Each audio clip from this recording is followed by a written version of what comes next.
Welcome to the Wonder Woman podcast, where we discuss a variety of subjects all pertaining to optimizing your physique, building strength, developing a strong mindset, and tools to help you win at life. I'm Michelle McDonald, and I'm the founder of the Wonder Woman coaching team. We are a community of results-driven coaches and clients who believe that we can age like never before.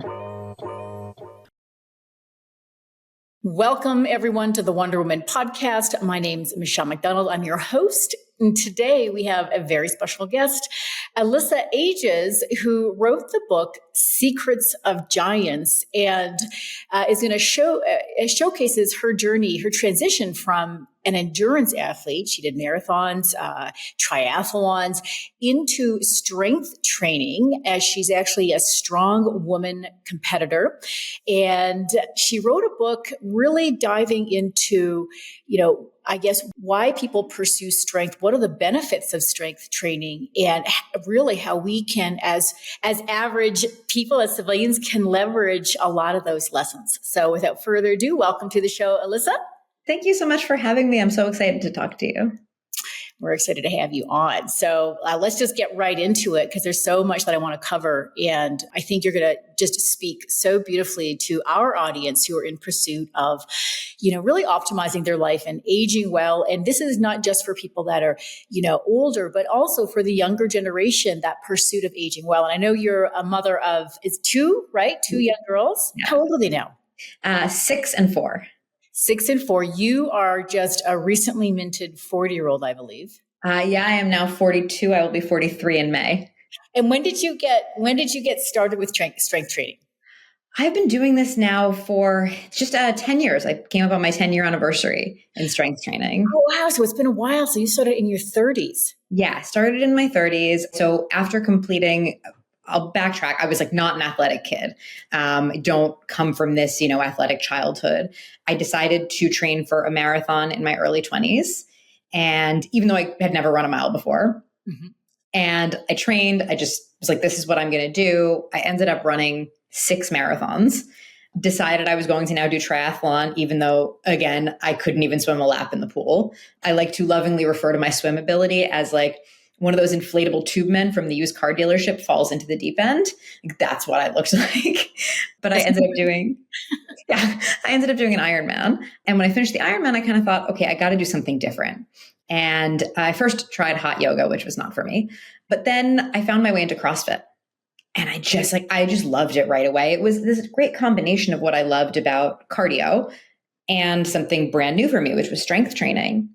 I was doing it for a couple of months, and a friend of mine from one of my classes said, you got to come to this strongman gym with me.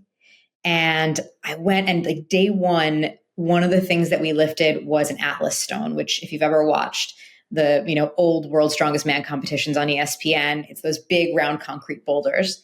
And it was 90 pounds. And I lifted it to my shoulder. And I remember just feeling this just sudden sense of invincibility. There was nothing I couldn't do. And I fell in love with it. And I've been doing it for 10 years, but I did take a few years off of competing when I was trying to get pregnant and having my daughters. So the impetus for this book came from me kind of deciding, okay, I'm turning 40. I'm no longer trying to get pregnant, being pregnant, nursing a kid. What else can this body do? How strong can I make it now? And I went back into competing to find out. I love that. So, and just so the, people that are new to you, you had a miscarriage, right? I think that you were in training for a competition. How far away were you from that first competition? Months or something?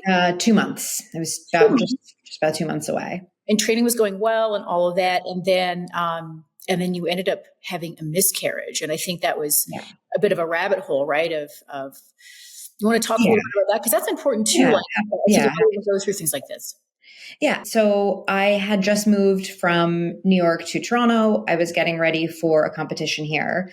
And my husband had just started trying to get pregnant. Literally that month. And so I didn't expect anything. And I was lifting one of those Atlas stones in the gym, actually. And I remember feeling just really tired, just this level of exhaustion that was different from anything I'd felt before. And when I went home, I took a pregnancy test. I found out I was pregnant. And then within a few weeks, I found out I was miscarrying. And you kind of, logically that people in your life go through it. And I think there were probably times where I thought, oh, you go through that so early, it doesn't matter. But you just takes those couple of weeks of knowing that you're pregnant to start kind of mentally planning what the rest of your life is going to look like. And so it really took me from feeling like this incredibly strong, invincible person who could just kind of do anything and could tell my body to do anything and it would do it, to feeling kind of broken and weak and vulnerable. And like, I didn't trust that my body could do hard things anymore.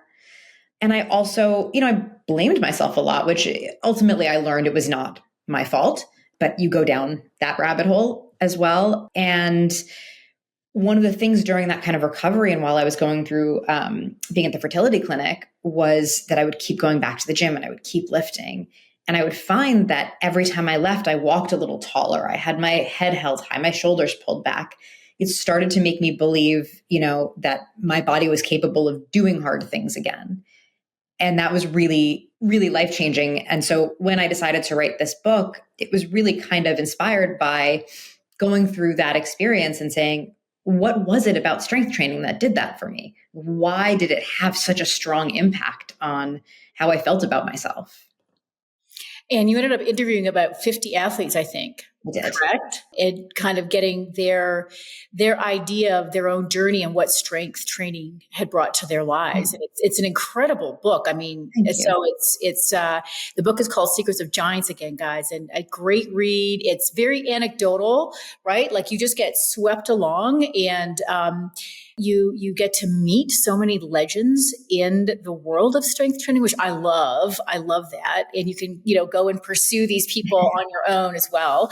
But it's just a wonderful, wonderful book. We had actually early on in one of our episodes, Jen Thompson and Marisa Inda. And Jen, of course, they're both fabulous, incredible, world champions in the world of powerlifting. And I think you must know Jen Thompson because her bench press doesn't make sense. She's just such a down-to-earth, awesome woman. And probably like you, I mean, I loved your writing style and how you talk about the actual nitty-gritty of strength training. Like, I know that you do all the things, like the delight in taking the slack out of the bar and using your entire body to move the weight up. And, I did one strongman, not competition, but I was at a gym and I had to lift an Atlas stone up. And you do not have to be told to pack your lats and keep the weight close to your body, because that's the only way that you're going to do it. You're not, there's going to be no gap between that weight and your body. You're going to leverage it up anyways. But it's just the audience that listens to these shows love all of it. They're in for all of it because they have discovered the power of athleticism in strength training and doing the hard things. So we're definitely speaking to the choir here. So I want to start off, weaving a few thoughts together. So in her book, Grit, The Power of Passion and Perseverance, Angela Duckworth, who we all know so well, she said, I wasn't going to fail because I didn't care or didn't try. That's not who I am. Right? And then you echo this value in your own editorial for, I think it was Slate, right? You said, strength training isn't about success. And I love this. Strength training isn't about success at all. It's about learning to accept, expect, and ultimately love failure. The resilience you develop through these missteps and the understanding that failing doesn't make you a failure permeates the rest of your life, affecting how you take risks, bounce back at work, in school, and social settings. I'd love to have you talk more about that and how life has changed for you because of this lesson that you learned from strength training. Yeah. I mean, when I mentioned kind of briefly before that I was not an athletic kid, it's worth mentioning that I tried to be. I was 10 years old and I was playing Little League baseball. And I remember later in life, even just thinking about the fact that I never hit the ball. I knew that I never hit the ball. And I think my lone accolade during the season was I got the MVP game ball for getting hit with the ball and getting an automatic walk to first base. That was it. And some people might have gone, okay, I'm not great at this. How do I get better at it? But I didn't. Failure messed with me in a certain kind of way that made me go, I'm just not good at athletics. And I quite literally avoided them for 10 years of my life as best as I could, just tried not to do any of it. And I was playing a corporate softball game when I was in my early 20s. And when I tell you I have not touched a baseball bat for 10 years before that, yeah, I had not. But I had to. And I got up to bat and I swung and I hit the ball. And I ran off to the side and I called my mom and I said, "Oh my God, Mom, after all those swings and misses in childhood, like I finally hit the ball." And she said to me, "Well, it wasn't that you swung and you missed all those times. You never swung the bat." And I realized I had been making up this story about myself for 10 years based on what I thought had happened, based on the fact that I thought I was just really bad at it. And it turned out I'd never tried. I was just so scared of failure that I never tried. And that was what sent me kind of down that road of, I'm going to do all these sports with absolutely no natural talent in any of them and just see what I can work hard to do. And that right away kind of taught me about the power of failure. But then strength training has taught me more about failure than anything I ever have done before. I mean, first of all, if you've ever gone into any good strength training gym, CrossFit gym, powerlifting gym, Olympic weightlifting gym, one of the first things they should teach you is how to fail. Like they should teach you how to bail out from under a bar that is too heavy. And that's because it is absolutely expected that if you're going to push your limit in any way in the gym, you're going to fail and you can't avoid it. If you want to set goals for yourself and reach them, you just have to learn how to get out of, like how to fail them safely, right? So what can you do to expect that it's going to happen and then recover from it? And that's an incredibly powerful thing to be told right away. Hey, you're going to do this new sport and you are going to F it up a million times over. And I do. I mean, I screw it up all the time now. I have come in last in almost every single strongman competition I've done in 10 years, which really should deter me from the sport, but it doesn't because I keep going, well, what else can I do?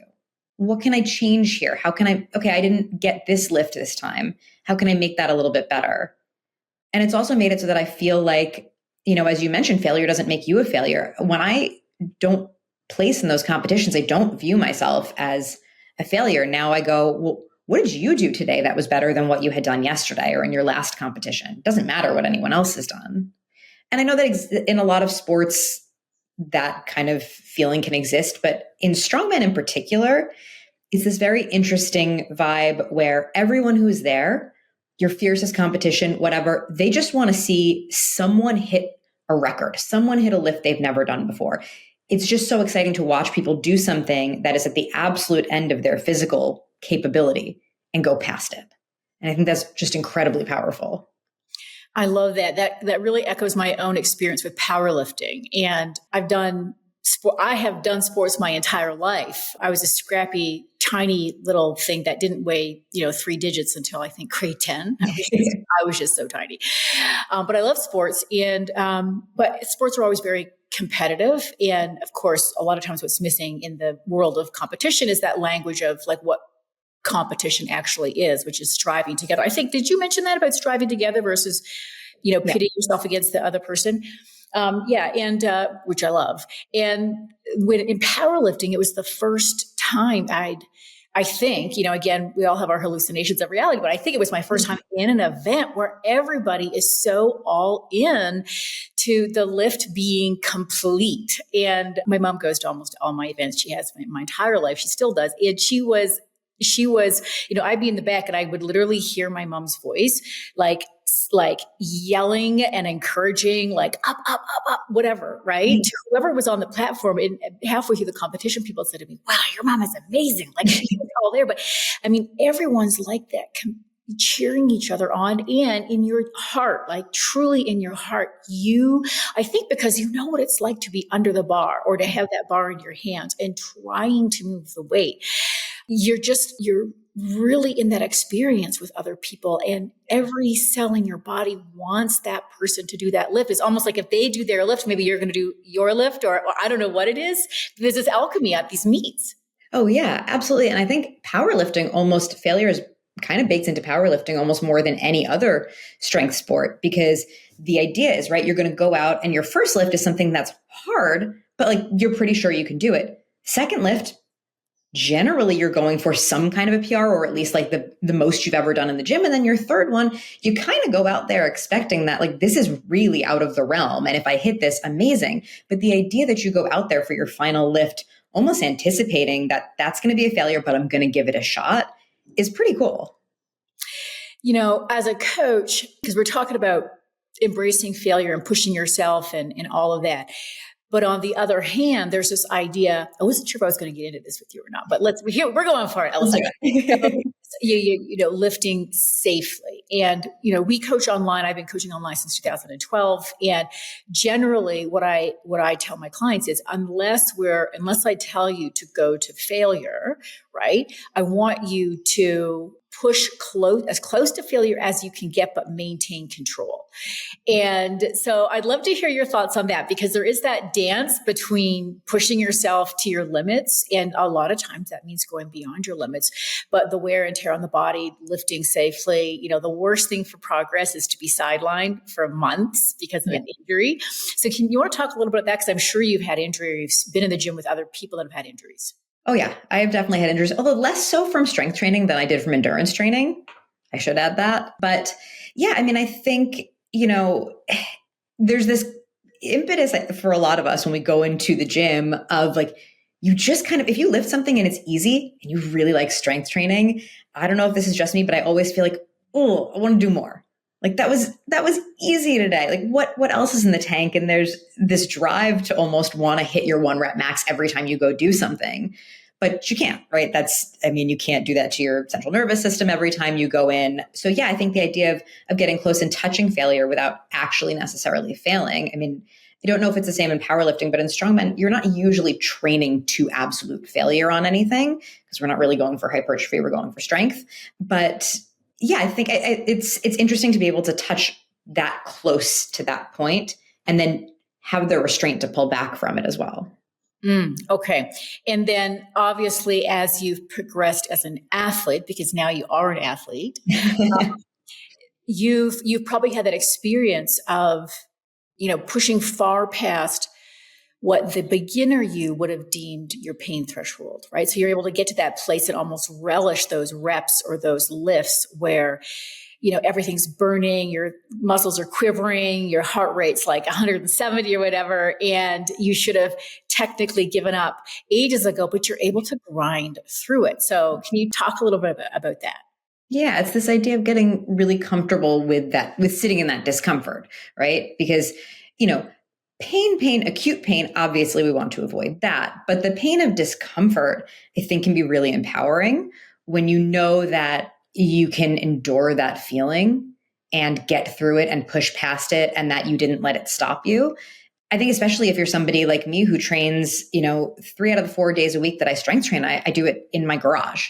So there is no one in there that's going to know if I skip a rep because it got hard, but I'm going to know. And when you train for long enough, you start to care about becoming accountable to yourself, which is really important. And that it's something that carries over to everything else in my life. And an interesting example of something that just happened recently where I used that and I hadn't thought about the connection until just now. But I was at the Arnold Sports Festival a week or two ago, which for anybody who doesn't know is this just massive confluence of people who love strength and they're competing and there's fans and there's an expo and there's 80 different strength sports and it's wild. And I went there to sell copies of my book. And they put me at this autograph table, which was really cool. And I got this whole sign with my name on it. And I said, hey, because I'm not going to be on the main schedule, can you put me next to whoever the most popular people are at the same time as they're there? Which I thought was this really great idea. And I ended up being next to this bodybuilder who is particularly huge on YouTube and social media. And as I watched the lineup for him, I'm looking and I'm going, oh God, this is not my audience. This is a lot of teenage boys and, people who I don't know if they're going to read this. I don't know if they care to read a book about like a 40-year-old mom and her strength journey. And so I'm watching hundreds of people line up for him. And I am right next to him and I'm staring out at the barrel of nobody waiting in my line. Every once in a while, someone trickles over out of curiosity. And there were so many times that I wanted to get up and walk away. It was so uncomfortable. I'm in the background of people's pictures that they're taking with him. It was just, there's this level of kind of mortification of it. And I kept thinking, no one is making you sit here. If this sucks, you can get up and you can walk away and you don't have to be doing this anymore. And the worst that happens is you've got to bring these books home with you. And I had a 90-minute time slot and I just kept going, you can do this. You can sit in this discomfort for 90 minutes and own it. And I didn't take my phone out and scroll. I just sort of sat there and kind of looked out on this crowd and tried to smile at as many people as I could and just dealt with that, not even failure, but just kind of really crummy, uncomfortable situation. And I do know that I wouldn't have been able to do that even 10 years ago. That is something that I've really learned from just being able to sit in discomfort in the gym that I've truly translated to my life outside of the gym. Yeah. You said in your book, I think it was on rebuilding trust. Yeah. Chapter on rebuilding trust. You said, given the choice, it's like your version of like the midlife crisis, right? That people make. Like you said, given the choice to, was it run towards discomfort or retreat to comfort?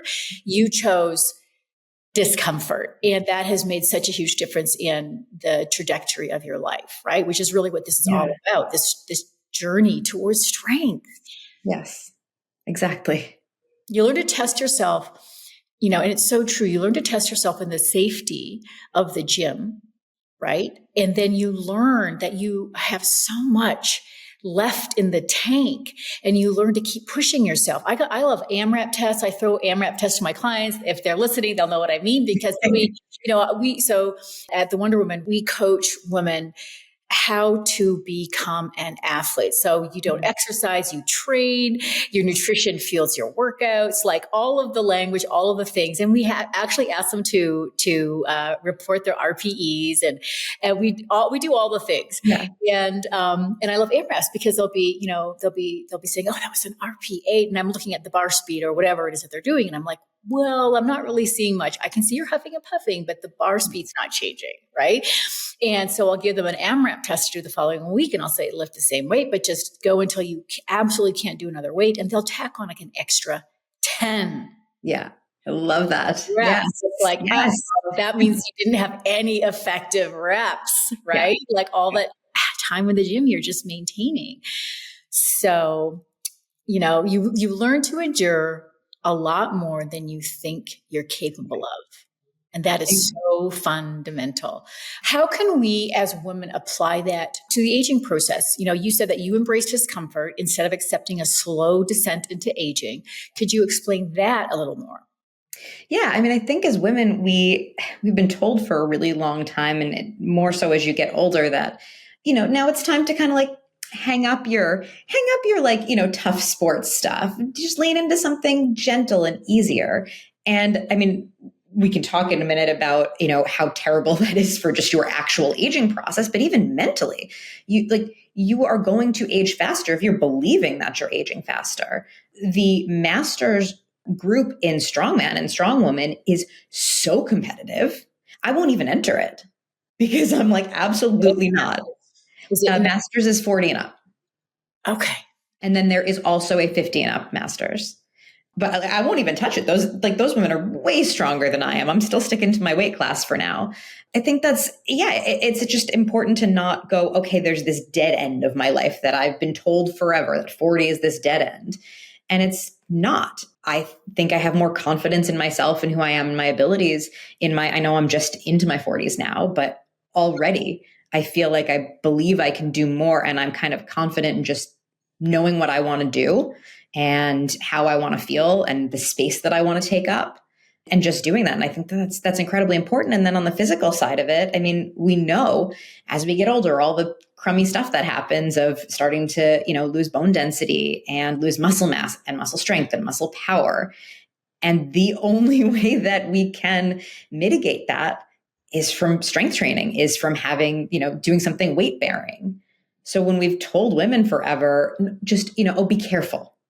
Be careful, don't get hurt. What we're actually doing is setting them up to get hurt, right? Because if you're not doing this, then when you couple, the loss of balance that comes with muscle loss, the loss of strength, the loss of bone, that's where you get into these really scary situations, right? Where let's say you trip on something. And because you don't have great balance, because you haven't been, working on your strength, you continue to fall. Now you also don't have the strength to pick yourself back up and stop yourself from falling. Now you fall, and because you have that, weakened bone density, now you have a fracture. Now you start to worry about losing independence because you're not going to recover from that as easily. And if we keep telling women, hey, don't do this, we're going to put more of us at risk for that. Hey guys, thanks for tuning in to another episode of the Wonder Woman podcast. You know, we don't make money from this podcast. Our mission is to get as much great information out there to the widest audience possible to help more people like you thrive at any age. You could really help us out by sharing this episode with a friend who needs to hear this, or share the link to your favorite episode in your stories or whatever social platform you use. Second, please leave a rating and review on ratethispodcast.com/Wonder Woman. You're not just showing your support for the show, you're also helping other women find us. And finally, don't forget to subscribe to our podcast so you don't miss any episodes. Thanks again for tuning in. That wraps up episode 1 of a 2-part series with Alyssa Ages. We discussed her journey from an endurance athlete to a mother of 2 daughters, a strong woman competitor, and an author. She emphasizes the importance of embracing failure and learning to expect and love it, something essential we learn in the gym. And Alyssa also shares how strength training has taught her to push past her own limits and endure discomfort, both in the gym and in life. She also encourages women to challenge societal expectations and embrace strength training as they age. Tune in next week as we explore the conflicting messages around strength for women and how we can change the narrative for younger women.